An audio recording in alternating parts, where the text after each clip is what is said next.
Bismillah ar-Rahman ar-Rahim. In the name of Allah, the most merciful, the most compassionate. Dear brothers and sisters, Assalamu alaikum wa rahmatullahi wa barakatuh. It is a great honor to me to be part and engaged in anything for Imam Hussein, let alone speaking to you, respected audience, and addressing one aspect, just one, about the glory of the story of Karbala, the glory of the story of Ashura. Ashura is the time, Karbala is the location. That location and that time, which occurred 13 centuries ago, created a story of huge magnificence, a historical story, which until now we live its impact. Tonight, allow me to deliver this little speech focusing on one context, one from many contexts related to Ashura, and it is a context of principle and values. The title is Reform, when it calls for sacrifice. Who would listen and who would answer? Through the talk, I'm gonna take you with me through three ideas and conclude with the fourth. The first one, the definitions of life and death. Second, the essence of being responsible. Third, order versus disorder of the community. And finally, we will conclude how the magnificence of sacrifice of Imam Hussein was a remedy for the community disorder. First point, what is the definition of life and death? It seems a simple, silly question, but go with me for a little to the hospital. As a pediatrician, I get a chance to attend two most special moments on earth, the moment of birth and, unfortunately, the moment of death. In the moment of birth, we stand in the delivery room waiting for that baby to come out for the first cry to make sure that he's alive. Is that all? No, we go and check on the baby to make sure that he is healthy and alive. The second moment, the moment of death. It is a moment full of sadness, full of grief, and full of sorrow. I do remember the last one, the last moment. I had to break the news of the death of the baby. A 3-month-old infant was presenting to our emergency department. Unfortunately, we did all what we could, but we couldn't save his life. I had to go back to the mother and the father and to tell them, we are sorry, your kid is dead. At that moment, you can see that emotions expressed fully by the mother, by the father, by the parents, full of agony. The mother ran into the room. She intensely hugged that little baby on the table, and she was screaming, crying, and she collapsed on the ground. I took you to this just to imagine what does it mean to lose a kid. Keep that in mind. So, is that the only definition of life and death? No. This is only the biological definition of life and death. But there is another level of life and death. It was stated in the Holy Quran. Allah Azza wa Jal stated it clearly. In Surah Al-Anfal, verse 24, Allah said, "O believers, respond to Allah and His Messenger when the Messenger calls you to that thing which brings to you life." Oh, interesting. There is something else other than the life we have, the biological life we have, and that is what we could name as a divine life. A divine life can summarize all what Islam came for, to give us that kind of life which contains or is aligned with all the divine roles and principles. Then we are really alive. So it is not only breathing and your heart is beating. It is what sort of quality of life we have.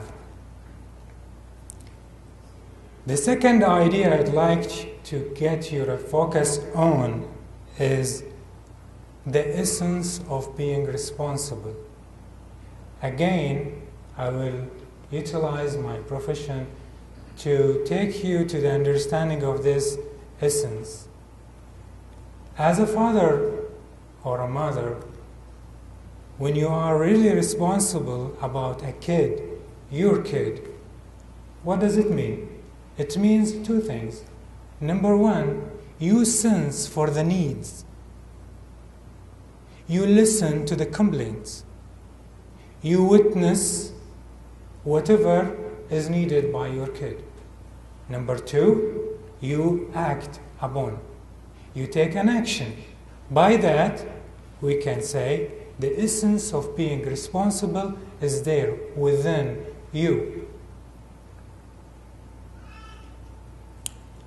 What about when it comes to the level of the community?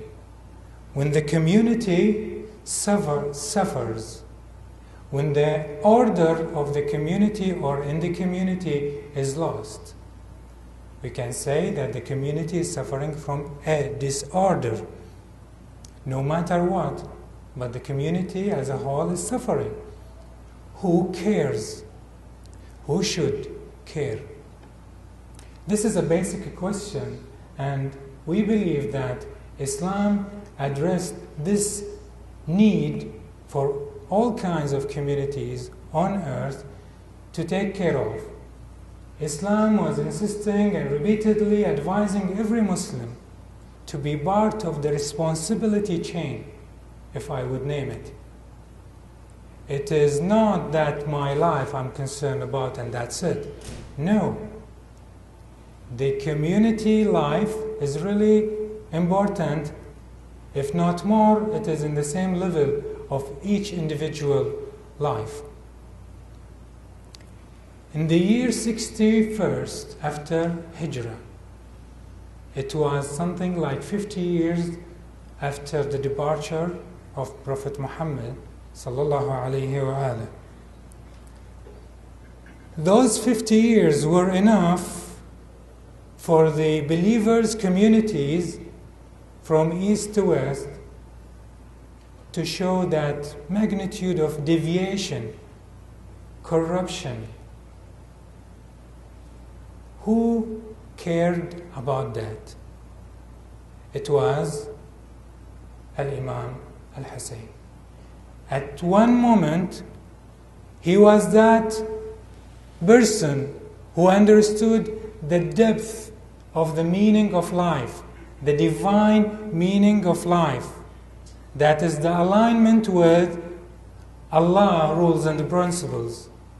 He was the person who had the essence of being responsible not only for his life, his family life, his kids' life, no, the community life.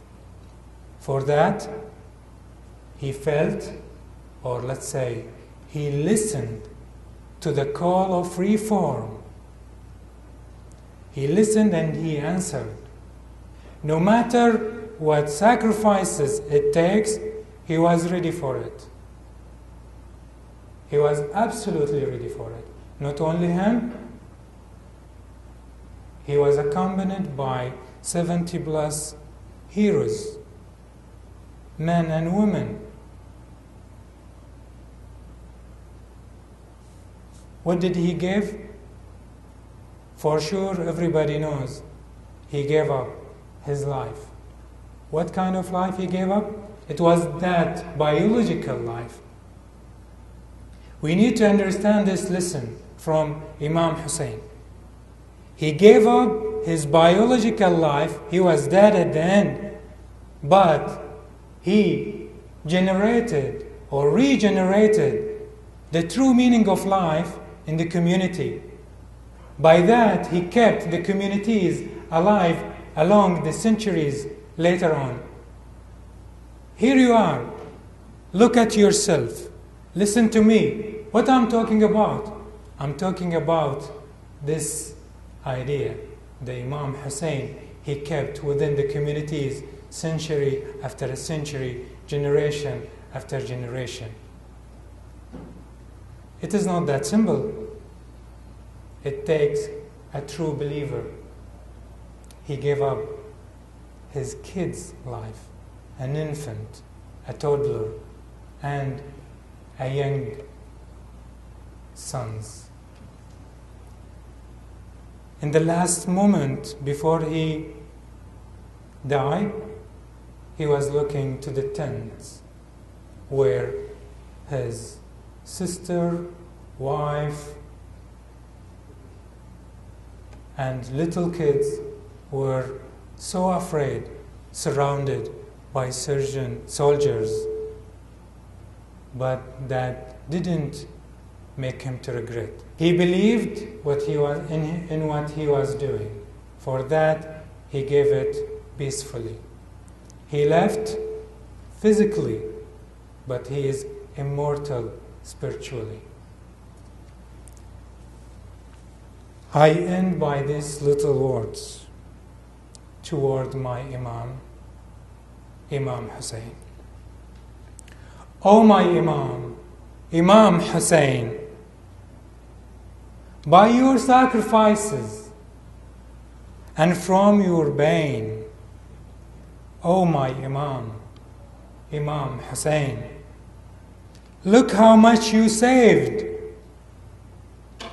Look how much we did gain. O my Imam, Imam Hussein, for that we will keep remembering you again and again. O my Imam, Imam Hussein, we will keep remembering you till we pass away, but you remain. Let our souls be lost, but you remain. Let our bloods be shed, but you remain. Forever you remain my Imam, Imam Hussein. Wassalamu alaikum wa rahmatullahi wa barakatuh.